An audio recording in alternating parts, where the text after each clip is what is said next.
Tonight on MasterChef Australia, you're all invited to cook along with superstar chef Curtis Stone.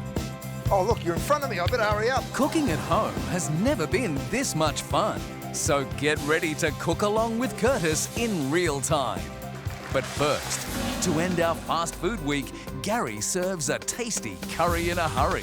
A good winter warmer and absolutely delicious. George gives the club sandwich the VIP treatment. It's almost like a piece of art. And there's method in Matt's madness. A great hype. What the hell? As he creates a sensational sponge cake for cheese. Burning up in my heart like a flame, like a brighter shooting star in our souls. We all know our dreams make us who we are. We got today, so spin me round and show me the way back to burning up in my heart like a flame, like a brighter shooting star in our souls. We all know our dreams make us who we are.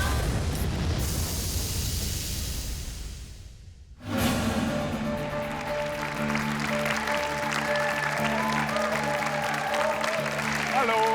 Hi, guys. How you going? All right. Love it.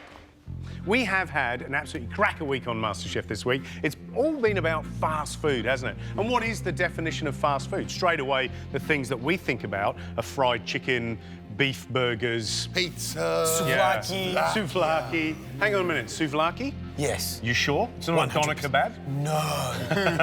And we're spending more on fast food Yeah. and takeaway than we think we've ever spent before. It's one of the few areas of retail spending Yeah. that's actually increasing in this country. I think the problem is we eat too much of a good thing too often. See, fast food shouldn't be bad. No. It should be real and it should be delicious. Your mum and dad had a takeaway Yeah, joint, out didn't in they? Noble Park. And, you know, my dad's steak sandwiches were delicious. And we had truckies pulling in there Yeah. for dad's steak It's sandwich. good stuff, though, isn't it? Right, so What are we what's in doing? store?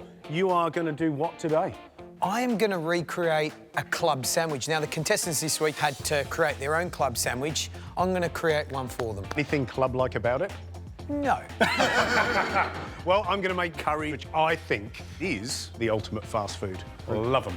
I'm going to make you the quickest version you've ever seen of a sponge. Simple. And we've got a special guest, haven't we?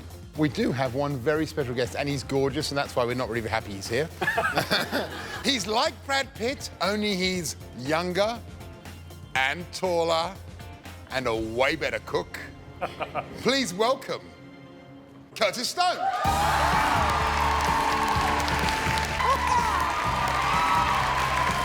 Look at him. How are you? How's it going? He wants to give you a hug. Who does? Come on, mate, give it to me. I love it. Anybody else want a Curtis hug? Oh, calm down. Oh, love that. You see?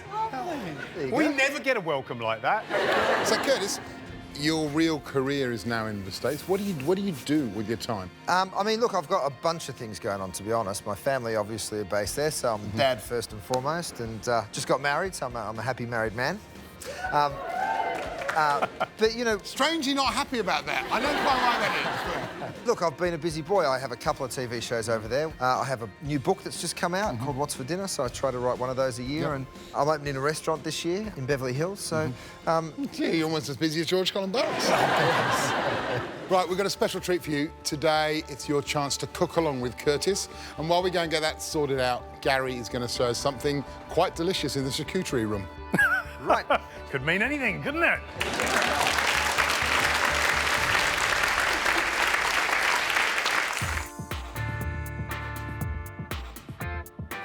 Who loves curry? I'm going to do a curry. Desi Merg. We'll just call it chicken curry and we'll see how we go. So first up, into a hot pan, chook. All right?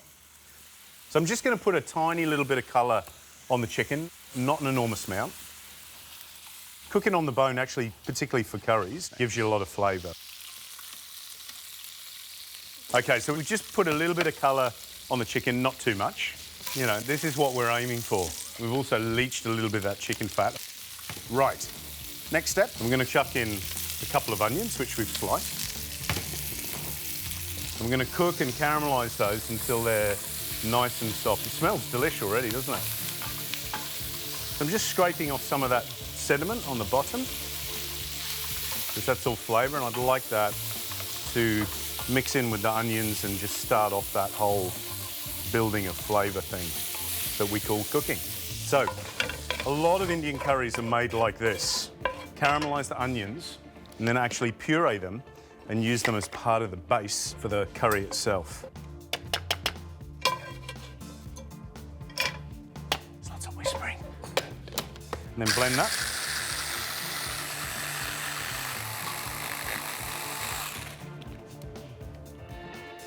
Okay. So it looks like that. It's really, smells beautiful, sort of quite chickeny. It adds texture to the curry, all right? So let's kick along. Garlic and ginger. So we're just going to fry that off for a few seconds, just so we get a nice smell from it. Next, 4 to 5 chopped tomatoes, seeds removed. And that will start releasing a little bit of moisture, and I'm just scraping that sediment off the bottom of the pan. Smells all right, doesn't it? And there's only ginger garlic in there, it's crazy. OK, some spices. 2 teaspoons of turmeric, and I may not put all that in. That's chilli powder. Oh dear. Love chilli. And the rest of our spices. Probably about 4 cardamom seeds, a teaspoon of cloves, a tablespoon of coriander and a tablespoon of cumin. So not a huge amount of spice. And then just smash those up. Oh, I'm really going to make some noise. That'll do. So, beautiful. Smells good. In goes the onion puree. So you see what's happening? We're just building up a beautiful kind of textural sauce. Next, thick yogurt. It's about 3 tablespoons. Smell good? We're going to pop in our chicken pieces.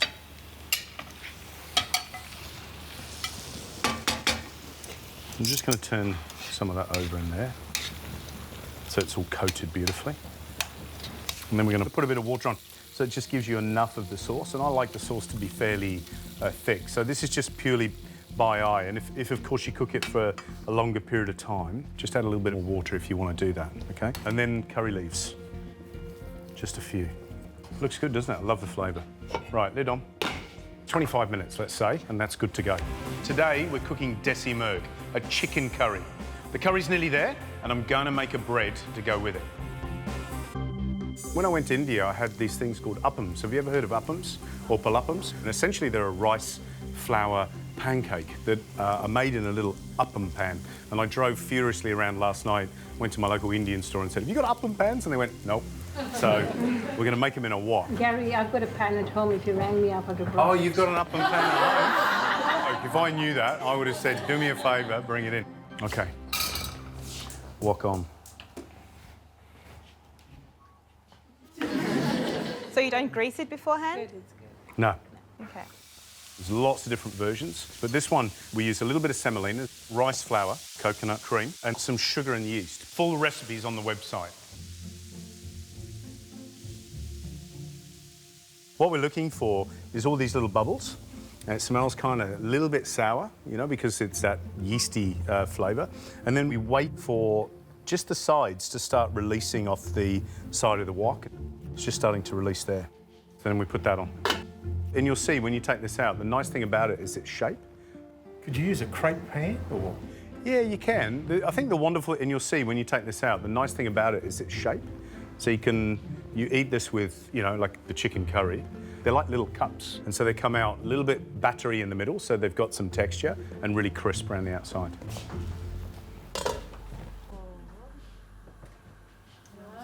They're beautiful. Really, really nice. I've got a couple more under here, look.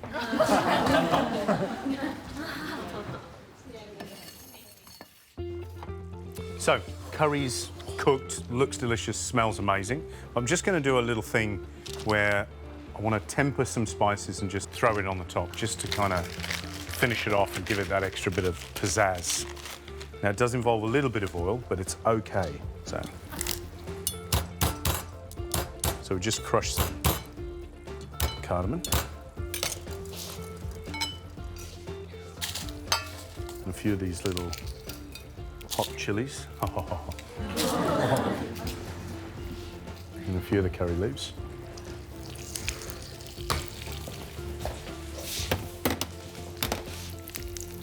Oh, so good.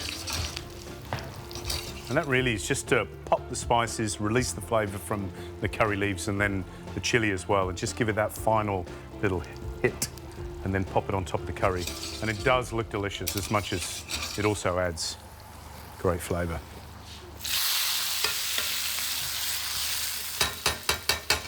Can you smell that? It's amazing. Absolutely amazing. Great. Curry done. Does it look good? Yes. Any bit of encouragement, I'm up for. All right?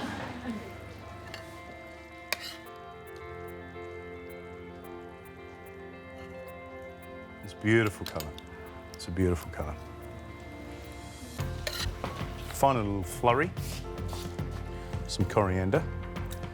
And I reckon that looks pretty special. So that's my version of a chicken curry with these beautiful little Upams. And I want you to give it a try. All right? Beautiful. Thank you.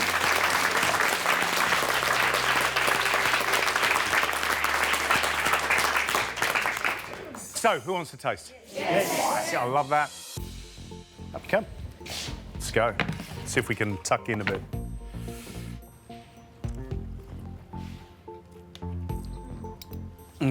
Absolutely delicious. That's good, isn't it? Stop. Get that spice hit. Yeah. Yeah. Careful on those chilies. So, what do you taste? Spices. Is that nice flavour? Do you enjoy it? Yeah, I do. Yeah. Don't Not a really big eat curry spices, no. Okay. You probably have it less hot, but I don't mind it here. I love the warmth in it. It's beautiful, and I can really taste the cardamom coming through Yeah, as great. well. And the Beautiful. curry leaves. Did you pick up that curry leaf? You like curry leaves, don't you? It's beautiful. Yeah, the aroma is beautiful and it's delicious. And the texture of the Upams, beautiful. Okay, guys, thank you. Glad you loved it. Make sure you make it.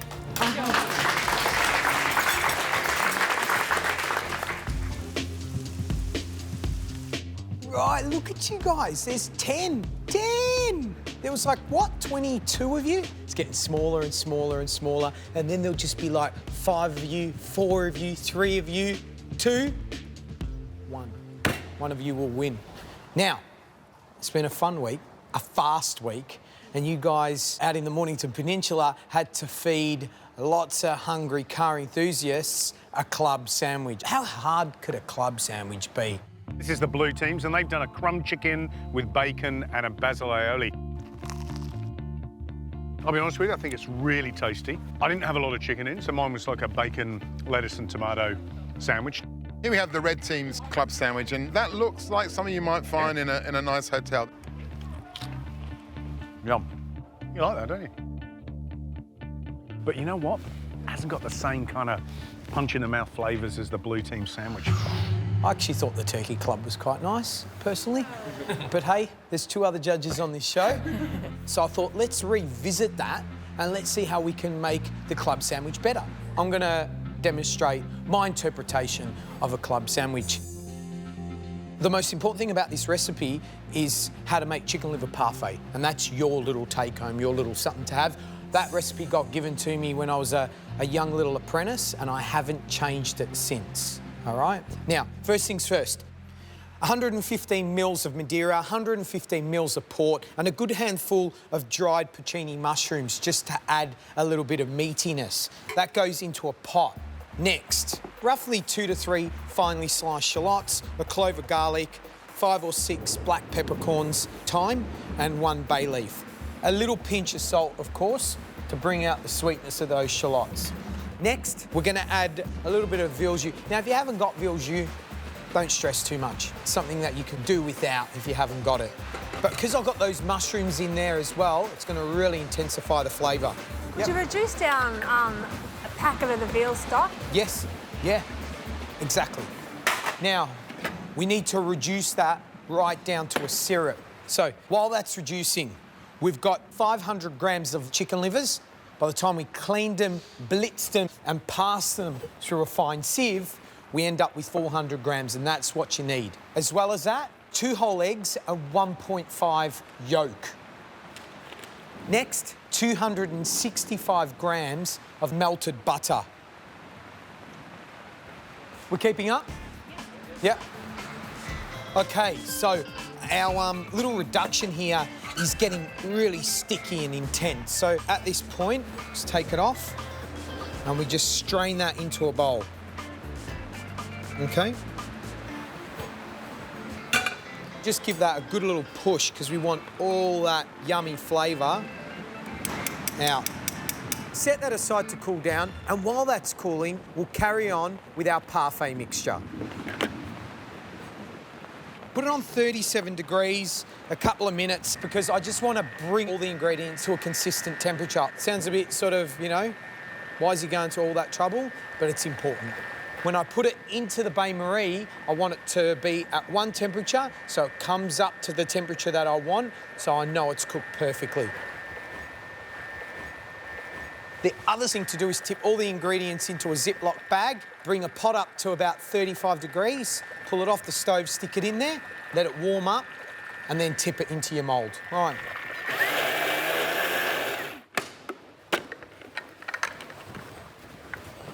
Okay. Pinch of salt. And then that goes into our little reduction here, all right? Now, at this point, if you want to put in, I don't know, a little bit of 5-spice, chili flakes, that's up to you, OK? Right, so a traditional French terrine mould, that goes into a tray. I put a little bit of cloth on the bottom just to take that contact away. Next, water, warm. I don't want to shock that 37-degree mixture into a cold mould. So we're creating a little water bath. And then our mixture goes in. With the water bath, did you go halfway up the... Yeah. About halfway up? Yeah, about halfway up.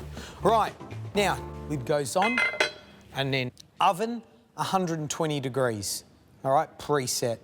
I reckon it will take about 40 to 50 minutes, but again, you've got to keep going back to your oven, open it up, have a little shake of it. If it's still runny, it's not cooked. If it's got that sort of just set, little bit jelly on the top, it's done. To save some time, I've put one in the oven earlier. Let's have a look at this chicken liver parfait. Do you guys want to come and have a quick look? Yeah. Okay, see how it's got that little sort of, yeah, like a custard, yeah? Got that little wobble there. That's perfectly cooked. You can pour butter over the top of it just to seal it, and when you want to use it, off you go. Right, done. Now let that cool down, let it come to room temperature, and then that can go into the fridge. So that's the chicken part to our club sandwich, all right? The next part is the bread, of course. I've taken bagels, frozen them first and then sliced them, okay? So you get thin wafers of bagel.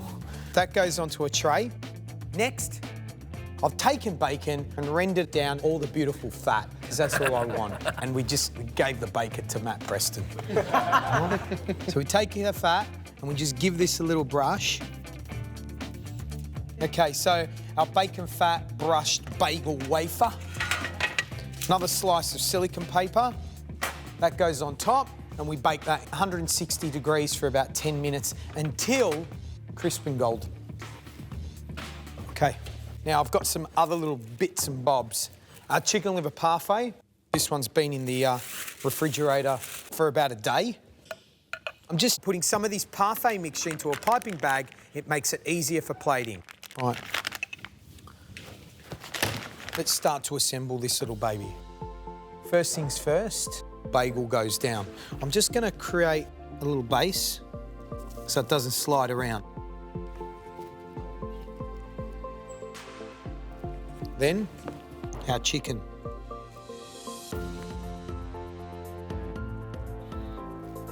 then espargil goes on top. So that's our little sandwich. Now the rest of the stuff to go on there. I've got a little quail egg that we've boiled, okay? Because we can. Some whipped cream with a bit of chopped truffle in there. Quinella that. Not happy with the way that looks. It's okay, it's okay. Next thing to go on, little cos leaves. We're just gonna place these on. I've got pineapple sage here. Pea shoots. Little rosemary flowers. Tongue lettuce, which looks beautiful. A little bit of truffle. Okay. Now, I've taken the seeds of the tomato and just dehydrated them. The seeds is where a lot of the flavour is. Finally, I took Dijon mustard and dehydrated that. That's my interpretation of a club sandwich.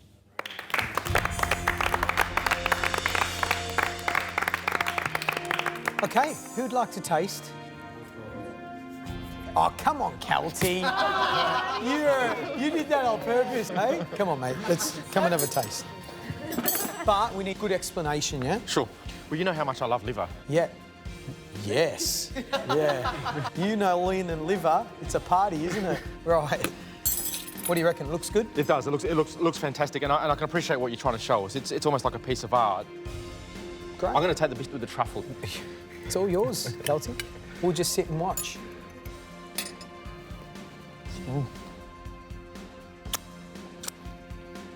What do you reckon? I like the parfait. I really do. I like the texture of that. It gives it a nice silky, nice mouthfeel. Actually, it's nice and subtle. It is, and that bacon flavour has really come through. It's like a nice pate sausage. Thank you, Kelty. Cheers. Well, there you have it. Another little masterclass. Some more little ideas to take away. In saying that, top 10, the ante needs to be raised, especially now. You need to push yourselves. You got it? Yes. Right. You know who's up next? A very handsome man. Curtis, it's so good to have you back in the kitchen, man. What are you going to cook today? There's 3 ingredients in it, so it's almost impossible to get this wrong. But it's pan-fried salmon with baby broccoli and oranges, little segments, and then a reduction of the orange juice that we drizzle around. Sounds so simple, but I tell you, it's something that I've served in restaurants before. The patrons absolutely love. In saying that, today is a cook-along. The whole of Australia are actually going to cook along in their own houses. So I better get this right. So we need to get this absolutely spot on. This side of the kitchen is for someone in the audience to cook along with you live here in the MasterChef kitchen. Anyone? Put your hands up. Who wants to come and cook with me? Come on. Who's ready? Really? Yep. Come with me. Here we go. Give her a round of applause. I knew it. Pick someone taller than me. What's your name? Amy.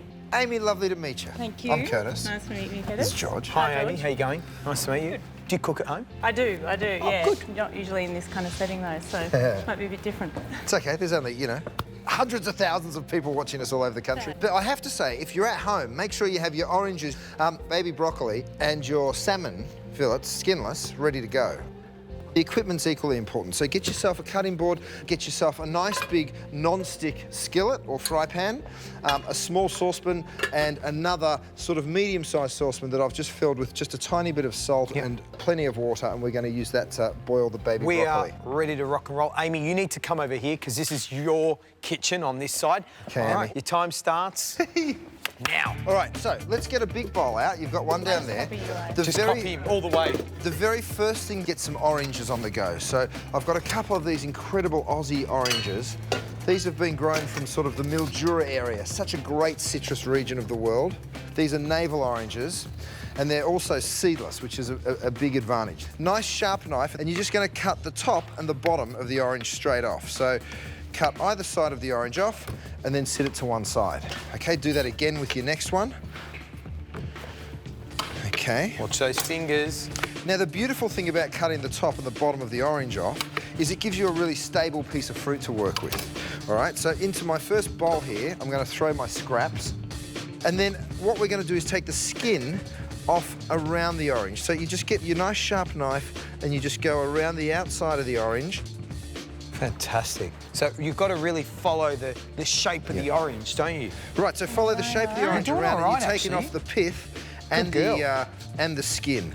Oh, look, you're in front of me. I better hurry up. Goodness. They're really delicious. I mean, they're in season at the moment, aren't they? Right, These the oranges. perfect thing for winter is citrus fruit. And you know, the thing about buying fruit in season is it normally means that we're supporting Aussie farmers because we're buying it locally, which is an incredible thing. So go ahead and throw your scraps away, all right? And then into another big bowl, I'm gonna get all of my orange segments. So using the sharpness of the knife, you're gonna really delicately go down either side of each segment, all right? And then you should, if you cut it deep enough, which I didn't, it should, it still didn't work. So this is what happens when you cook in front of so many people. It should just push straight on out. Excellent. Okay? She's good. She's actually faster than I am, George, so I better get a wriggle on. Now, if you have a crazy amount of trouble with this, then you can just go ahead and chop your orange up and it'll still taste the same, but you'll have a little bit of that, what do you call it? The Sort of membrane pith, yeah, in the between membrane. the segments that's gonna not be such a nice texture. You know what's nice about that is there's no pips. That's right, no pips. So if you get the seedless oranges, it makes your life a little bit easier. Now, I take the rest of the orange and I just sit it in my bowl, and I'll show you what we do with that in a minute. We don't waste it. And then you go ahead, you get your second orange and you do the same thing. Just go and get all of those segments out. It's a good thing to practice. And the key to it is a nice sharp knife. If you haven't got a sharp knife, it will be harder, no question. Okay, if you get a few little white pieces on the edge of yours, don't stress out, it's okay. The segment police won't come around and hassle you. It's gonna be all right. Now, the next thing that we do is we extract the juice from the rest of the orange that we're not gonna actually eat. I just get my little saucepan here and I literally just, I mean, look how juicy and fantastic these oranges are. So I squeeze it all out, make sure you get all of that juice because we're gonna reduce it down and turn it into a sauce. Yeah. Beautiful. And then go ahead and light your stove and just turn it on a medium heat, and we're gonna let that juice reduce right down for about 7 or 8 minutes. We'll keep our eye on it because everybody's heat level will be slightly different and people's saucepans will be slightly different sizes, but we wanna reduce that down until it's nice and syrupy. Okay, always keep yourself nice and clean when you're in the kitchen. There's nothing worse than getting yourself in an absolute mess. Take that extra 30 seconds to wipe your bench down, wipe your knife, and get ready for your next job. Take this delicious baby broccoli that I have right here. I love this stuff because it cooks so quickly. It's got a beautiful sort of herbaceous flavour. I've got some boiling water and I put a good pinch of salt. It's always important to season the water that you're cooking in. And then grab a big handful of that baby broccoli and toss it on into that boiling water. Get it all in. Even if you have to squash it down a little bit, that's fine. Now, I always boil my greens for just a couple of minutes and then I prepare a water bath with a little bit of ice. So I'm going to throw them out of the boiling water straight into the water bath to just stop the cooking, right? Because then what we're going to do is put them back into the pan and get a little bit of colour on them with a little bit of butter and get that gorgeous caramelisation on it. Next, we can get our salmon working. Yep, so pan on. Get your pan on. Now, I don't believe in cooking in a really hot pan. What you want to do is put it into a cool to medium pan and then increase the heat. A lot of people will tell you to cook your fish in a red hot pan, but unfortunately, it just means that it's going to spit and splatter all over the place and it's going to curl up and you won't get that beautiful caramelisation. So get a little bit of salt, a little bit of pepper. How you doing, Amy? You feeling good? Is that enough for you? Yeah. Good stuff. And then flip them all over and do the same thing again. So salt and pepper on the other side. Go, Amy, go. All right, into the pan, good drizzle of olive oil, not too much, maybe a tablespoon or tablespoon and a half. And then just sort of swirl that around your pan and then go ahead and get your salmon in. Now you'll notice there's a bloodline, we call it, which is on the bottom of the fish. We're going to cook the other side. We say in restaurants, serve a side down. The side that you're going to serve should go into the pan first. So go ahead and place your 4 fillets of salmon in there and just space them out so you've got plenty of room in your pan. That's okay, hey, you've done it, but you can also do it this way. We have 2 on the side and 2 on the centre. I like that way. The baby broccoli's probably been in for close to 2 minutes now, so I'm going to grab a piece out. You want it to be tender, but not falling apart. And the best way to tell that is to eat some. That's perfect, so I'm going to get it out right now. Amy, is yours ready? Yeah. All good. All good. Get it out, Amy, get it out. If you've put a little bit too much ice in your ice bath, just pour in a bit of that hot water and it'll soon melt it. So don't forget, we're just cooling that down, which gives us a minute to come back over and have a look at everything else that we've got going on. So our orange juice should be reducing down. The most important thing with that orange juice is you don't reduce it down too far, because of course, at one point it will burn. Now is the time to increase the heat on that pan, okay? Now the salmon's gonna cook for about 3 minutes. Once you get that beautiful golden caramelised underneath, we're going to turn it over and give it just a minute or two on the other side. Fantastic.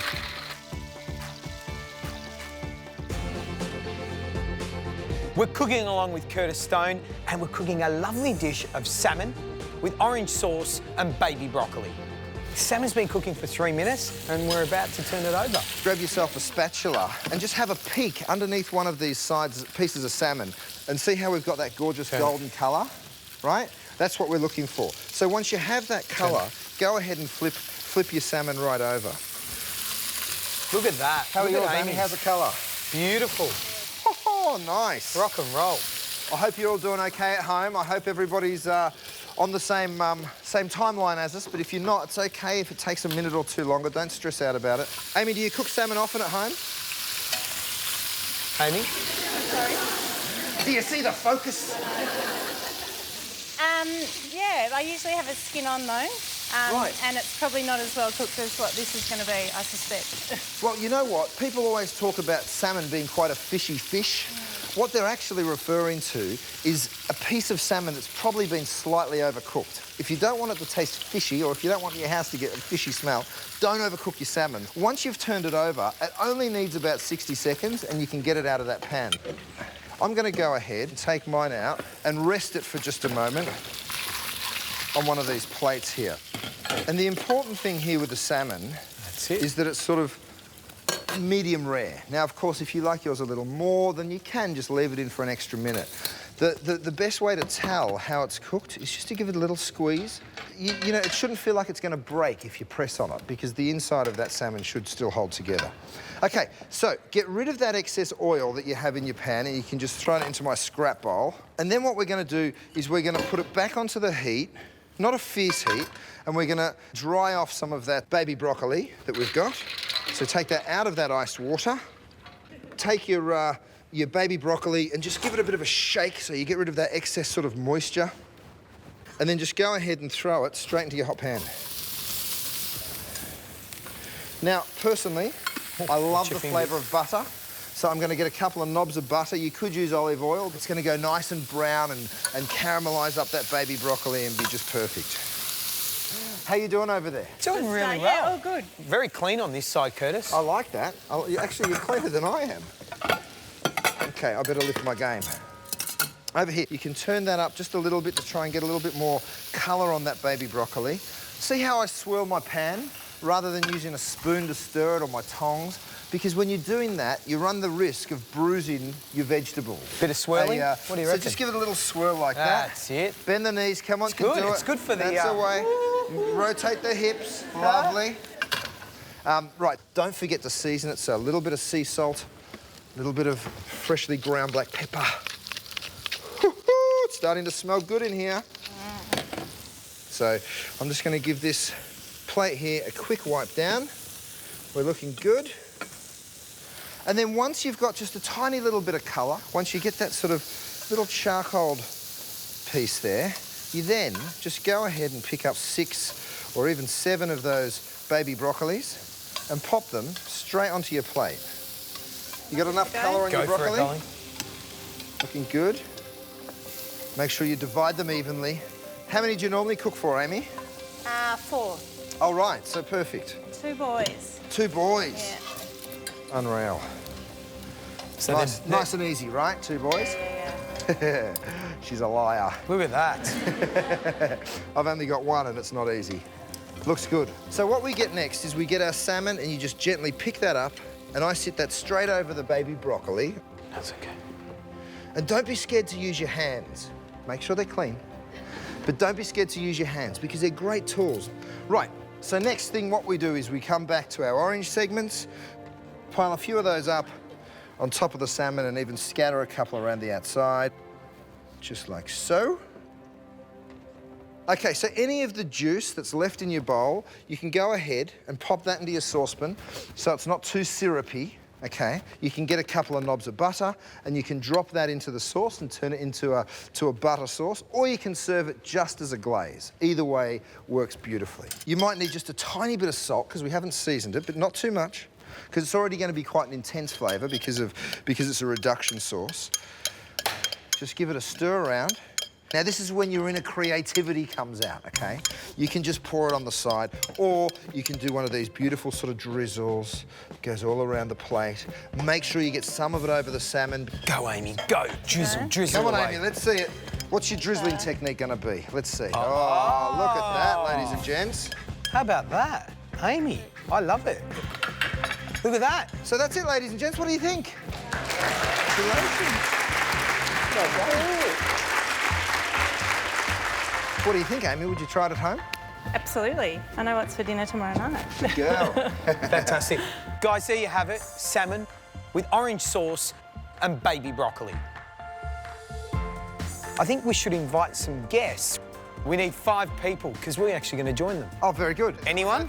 All right. Yourself, ma'am, sir, ma'am. Let's go.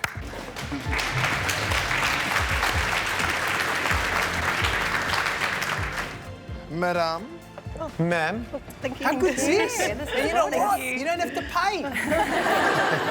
But you have to wash the dishes up. And we serve. You sit in the middle. You sit in the middle. I don't want to sit next to George. I want to sit next to you. Here you go, ma'am. I'll nape you. Thank you very much. Right, that looks delicious. Shall we tuck in? Let's do it. Well, bon appetit, guys. It looks great, doesn't it? It's just those beautiful colours on a plate, you know, the orange and the pink of the salmon and the bright, vibrant green of the baby broccoli. It's gorgeous, yeah. And this is quite rare compared to what I normally do at home. Yeah. But it's much better. It tastes much better. So you're overcooking it at home? I'm definitely overcooking it. The orange goes really well with it. It's not too sweet, though. It's not, is it? And by reducing it down a little, you sort of increase that acidity level of the juice. So you get the sweet and sour. Look how beautiful that's cooked. Amy, you cooked this, yeah? Look at that. That, you'd win MasterChef, honestly. You came on the wrong day, Amy. You did an incredible job, and I don't think you need it, but I brought you a copy of What's for Dinner, my new cookbook, because this recipe is in 5-ingredient Friday, one of the chapters, and there's One Pot Wednesday and Thrifty Thursday, and all these different chapters that have a different promise for just weeknight cooking. So you take that and enjoy Excellent. it. It's just what I need. Thanks, Curtis. You're welcome.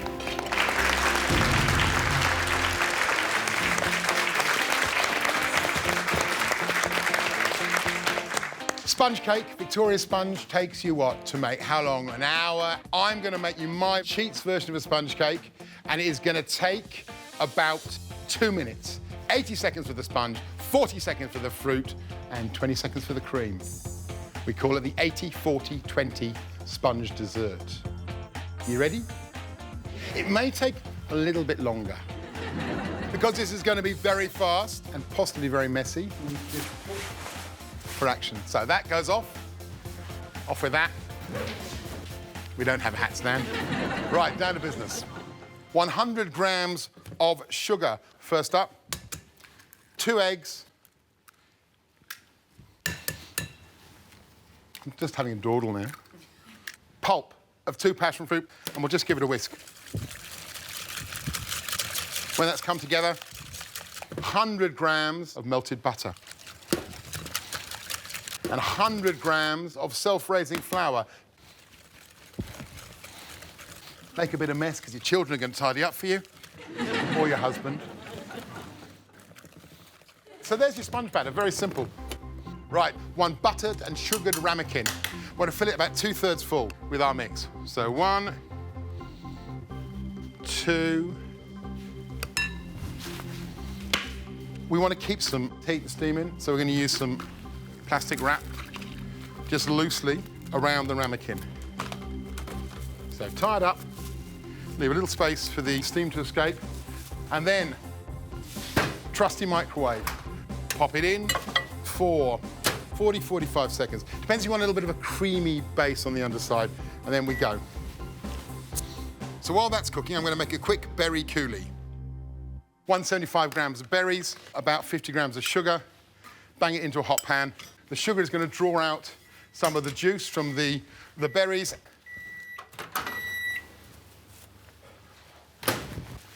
And we have, one cheat sponge.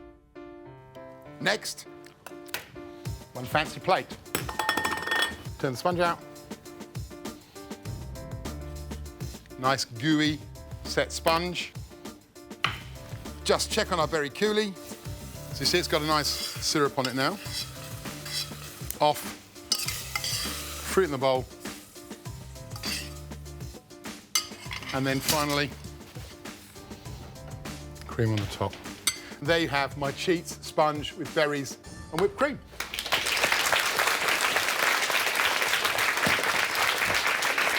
Now what I'm going to do is I'm going to make a $40 version of that, as you might find in a top restaurant.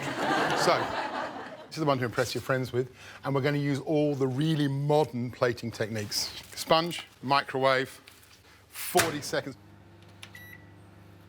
Now what I'm going to use for this is, because whipped cream is not really good enough, if you're a top chef, you have to have a spumas gun.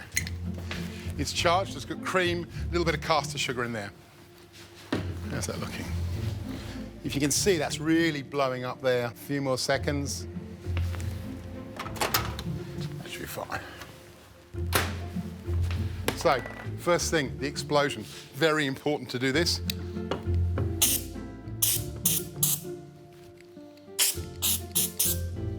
Now, the main thing about a modern dessert is you can never put things on hold. You must always try and denature them. So, this is the explosion. We drop the sponge on here, and then we tear it apart, like it's exploded. And now the final thing.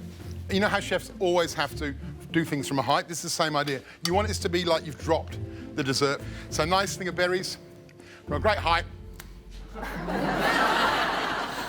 And here we have a $40 modern 3-hat dessert. I don't know, I quite like that. So, which would you prefer to eat? What the hell? Look, I've done a George dessert, Look, I've got the splat, I've got the explosion, I've got the torn cake, and I've got the Gary dessert. It's kind of the two different worlds. Honest pudding. Let me see, which one would I prefer? This one.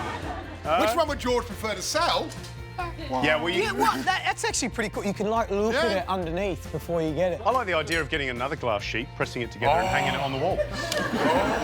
That is art. Can we have a little taste? Yeah, go. Amazing. And you made that in the microwave? Yeah. Well, this is a really old dessert, and I think Gary's mum used to make a sponge like this maybe 35 years ago. Then Farron Adria, the chef Melbully, sort of reinvented it. Mum always used to make steamed syrup sponge, but the problem is with the microwave is that if you leave that till tomorrow, because the way it cooks, it steams, it's dry. So I always remember the second night, Mum saying, "Anybody want pudding?" And we go, "No." But anyway, that is yum. Super duper. You know what I'm noticing though? Now we're about 7 episodes into Masterclass. Matt's got tidier. Have you noticed? Yes, he's got cleaner. Apart from the splats. Did you get a round of applause for that? Oh, yeah! I did, but I don't mind another one. How about Gary's curry? And how about George Winnie? Oh, you weren't there for that. Oh, but it was really, really good. And the great and almighty Curtis Stone. The cook-along, unbelievable. So, thanks for coming along, and join us next week for another fabulous masterclass. Thank you.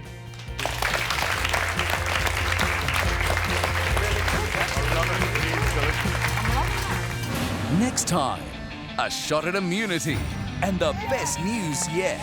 This week, no one gets eliminated. But they didn't see this coming. The eliminated contestants are back.